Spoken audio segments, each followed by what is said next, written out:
Magandang araw po sa ating lahat. Magandang araw po sa ating Panginoon. Ako nga po pala si John Robin Medina at ngayong araw po, June 6, 2025, araw po ng Biyernes, ay samahan po ninyo akong pag-aralan at unawain ang mga salita ng ating Panginoon. Ang pamagat po ng ating devotion ngayong araw ay: ikaw ba ay isang aksidente o disenyo ng Diyos? Intelligent Design. At ang paksa po natin ay magmumula sa Psalm chapter 8 verse 3 to 4. Sinasabi po rito, "When I look at your heavens, the work of your fingers, the moon and the stars, which you have set in place. What is man that you are mindful of him, and the son of man that you care of him?"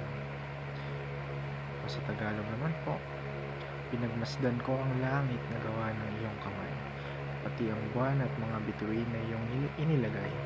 Ano ba ang tao upang iyong pangalagaan, o ang anak ng tao upang iyong pangalagaan? At mapunta naman po tayo sa ating katuruan ngayong araw. Unang-una, fine-tuning of creation reflects intelligent creator. Yung fine-tuning or yung perfect na pagkaagawa ng isang bagay,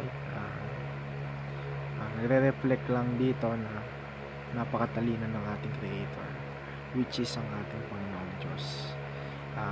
Dahil nga po sa example ni Pastor Russell, yung mundo po natin nilikha po ng Diyos. Kahit tayo gatuldok lang or alikabok na lumulutang lang sa kalawakan, is napaka-perfect po ng pagkakagawa nito ng Diyos.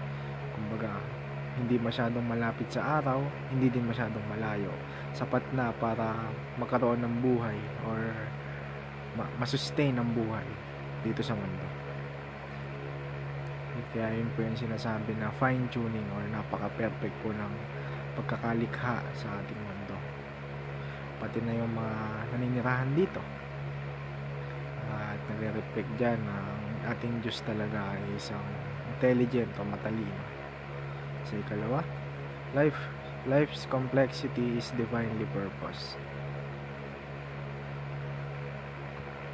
At ikatlo, intelligent design glorifies intelligent design.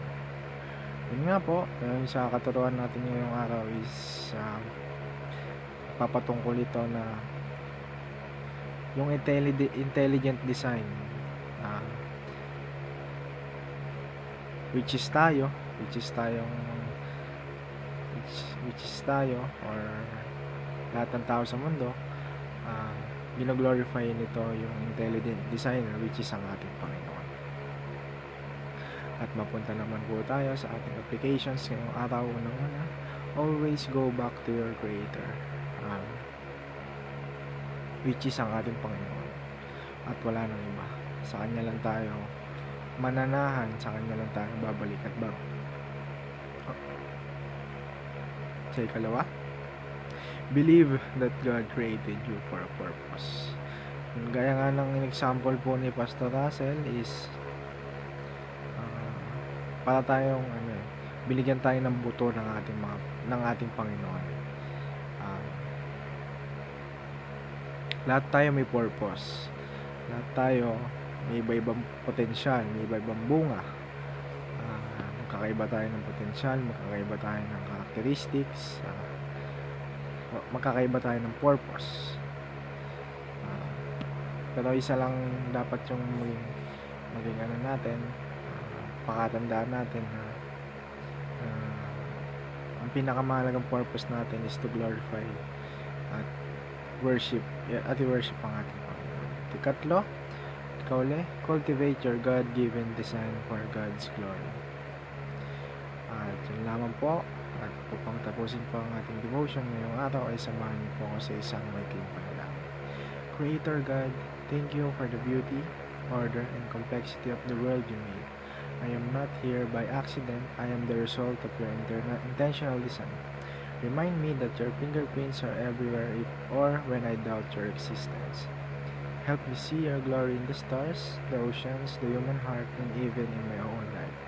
May I live with purpose, knowing I am created by you and for you.